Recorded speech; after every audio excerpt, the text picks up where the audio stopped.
Today we're going to start off with a problem. We're going to be thinking about rates of change, and I've got a set scenario here. A car costs $30,000 if it was new, and it's going to lose 40% of its value every 5 years. And we want to build a function so we can calculate approximately when the car will be worth $4,000, our cash for clunkers value, and when the car will be worth $500, our nominal floor for the price of a running car. Take a few minutes to work on this problem. Welcome back. Let's take a look at this problem. See, this way I don't have to edit the video. I just like put in a pause where the edit would go, and I don't have to splice stuff together. Okay, so first of all, notice that I wrote our three options for building an exponential function. What is it? But before we even start with that, what is it about this problem that's making me think exponential function? Aside from the scenario that's been used in a lot of exponential functions, what is it about how I've described things that makes us think an exponential function would be appropriate? Why are exponential functions a good fit for this scenario? Not based on the scenario, but based on the description. That's the first thing, because that's like the big assumption. This is where to start, besides just like where I told you to start. So the reason that we want to choose exponential function is based on how I told you the value of the car was changing. I'm saying that the value of the car is going down by 40% of its value every 5 years. The value of the car is changing by a percent. That's what makes us prompts us to use an exponential function. The value is changing by multiplication. So this is why we're thinking exponential function in the first place.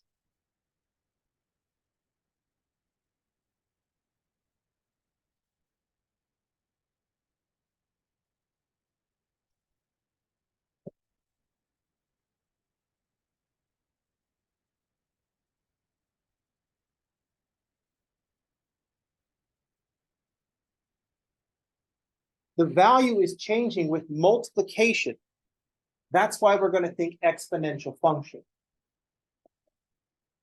This is how exponential functions track change, through multiplication. Value is changing with multiplication. That's what's telling us exponential function.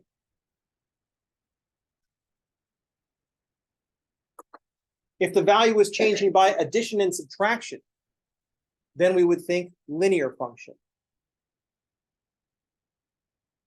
But since the value is changing by multiplication, we're going to think of an exponential function. The reason it's multiplication is that we're losing 40% of its value. 40% of its value, of in percent sentences, means multiply. The loss is going to be 40% times the current value. So of means multiply.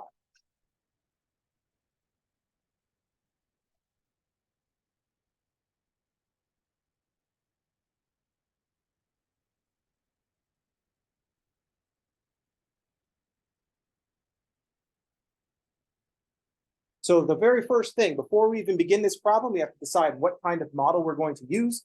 Because the changes that we're trying to track are with multiplication, we are going to use an exponential function. So that brings to mind three possibilities for exponential function. A times b to the t, this is the y equals mx plus b of exponential functions, where it's the per unit rate. A is where we start, b is our per unit rate.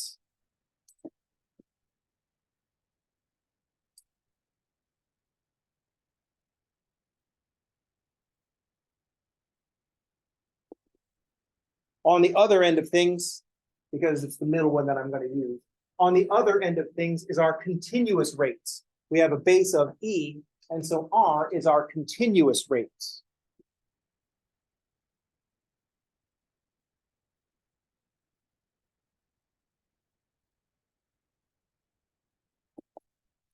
The one in the middle has split up the rate, the multiplier M, and the interval at which we apply that multiplier. The reason that we want to use that one is that I can write this down with almost no calculation. So if you were doing calculations, You could have avoided that by using this one in the middle.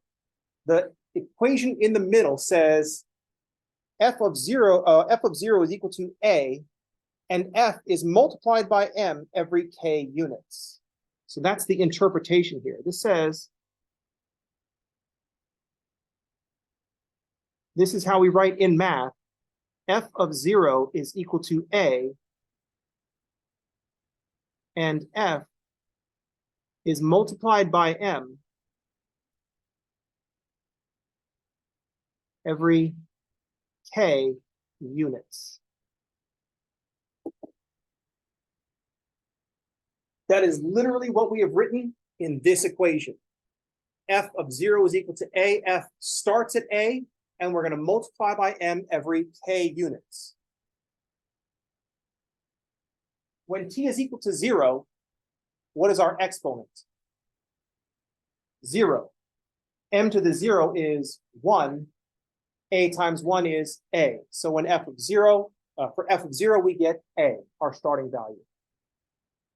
When t is equal to k, our exponent is 1. So I have a times m to the first power. I have multiplied a by m one time. The exponent is telling us the number of times we have multiplied by m. When t is equal to 2k, then I got 2k divided by k. My exponent is 2. So I have the expression a times m to the second power. So I've started with a and multiplied by m twice. That's what a times m squared means. So when t is equal to 2k, I have a times m to the 2k over k, which is a times m squared. Start with a, multiply by m twice.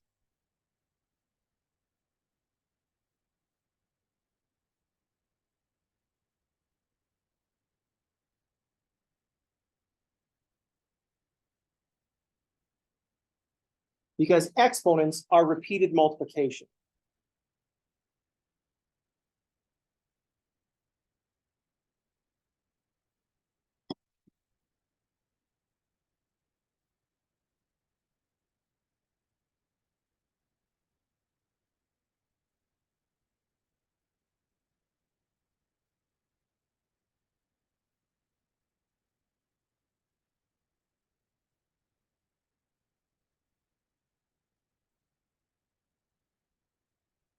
Exponents mean repeated multiplication. So that's what we're talking about when we say a times m to the t over k. The exponent is going to count in multiples of k, and that'll be the number of times we have multiplied by m.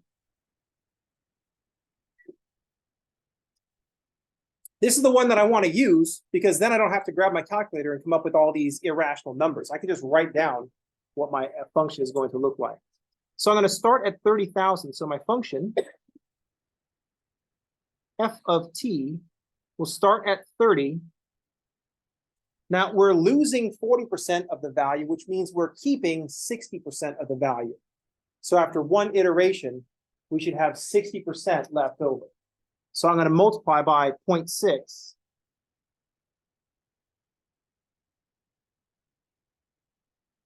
Every 5 years. Losing 40% means keeping 60%.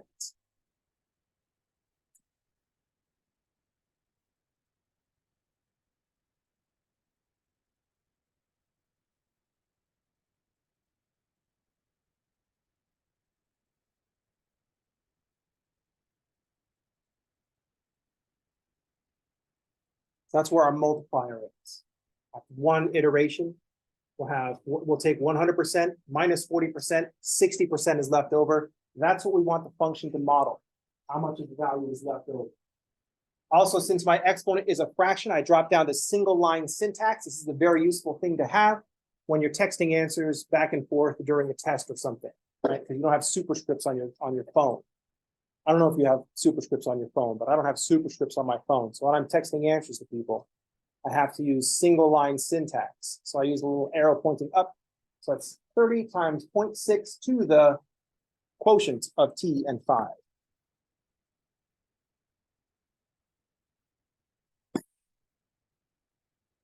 Now we can just easily plug in values. We can test drive this. So if I plug in 5, I'll get 30 times 0.6 to the 5 over 5. 5 over 5 is 1.6 to the 1 is 0.6. 30 times 0.6 is 18. After 5 years, is that right? 6 times 3 is 18. Okay. Yeah. I'm not very good at arithmetic. 18 is 60% of 30, so the function is doing what I want it to do. If I go another 5 years,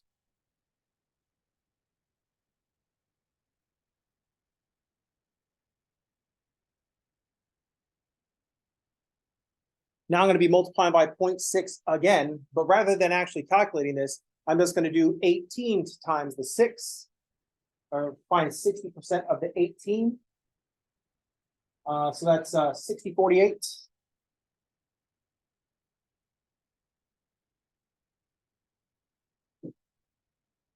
So is that going to be 10.8? I'm not very good at arithmetic, and I don't want to reach for my calculator because it's all the way in my backpack. So check my values. Did I value this correctly? No? Hey Siri, what's 60% of 18? It's 10.8. Oh, yeah. Thank you, Siri. You're welcome. All these videos. No, this is how they're teaching kids to do math. And look how slow it is compared to the old ways. Like, oh, motherfucker, speed is the problem. Get a fucking calculator. Besides, it's all the same way anyway. Anyway. So we can see that the function is doing what we want it to do. I proposed a function, then I tested it out with some easy values, but I want to find out when this is going to equal 4,000. So I want to know when is f of t equal to 4. So I'll take 30 times 0.6.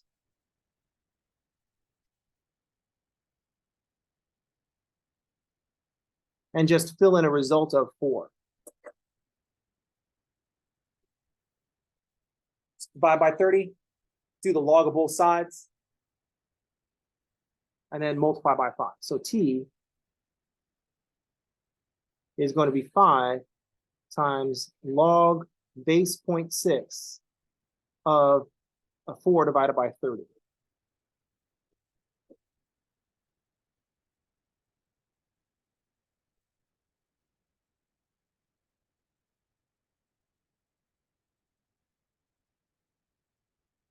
If you're more from the log of both sides school, that'll be 5 times the log of 4 over 30 divided by the log of 0.6.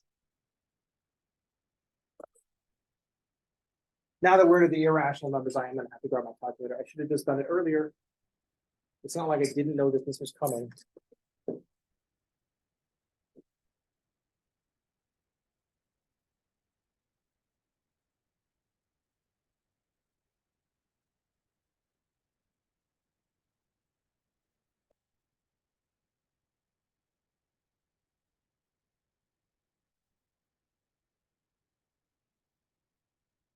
So if this depreciation curve holds after 19 years, the car will be worth $4,000.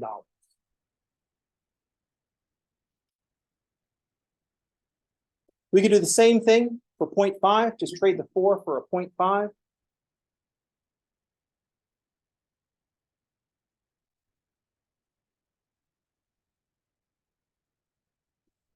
So after 40 years, I think if you buy a new car today for $30,000, in 40 years, it will not exist anymore. That's just. Or if it still exists, it will be so highly prized by people that are nostalgic for 2023 that it'll be worth lots more than that. Who knows? Car people are weird.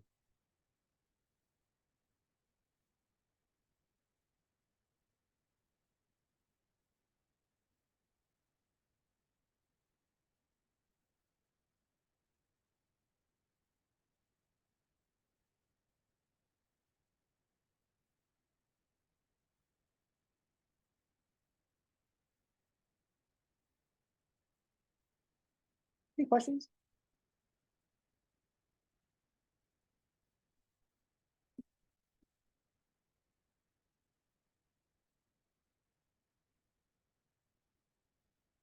So why is this problem showing up in a calculus class, aside from the second section of the calculus book, is to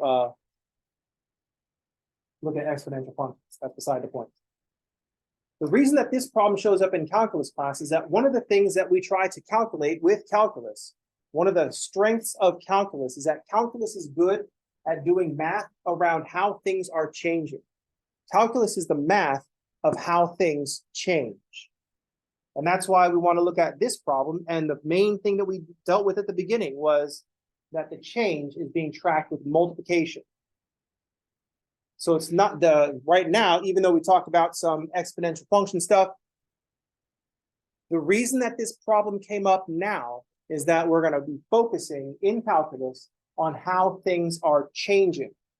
And so that's why we wanted to point out exponential functions have this very predictable style of changing.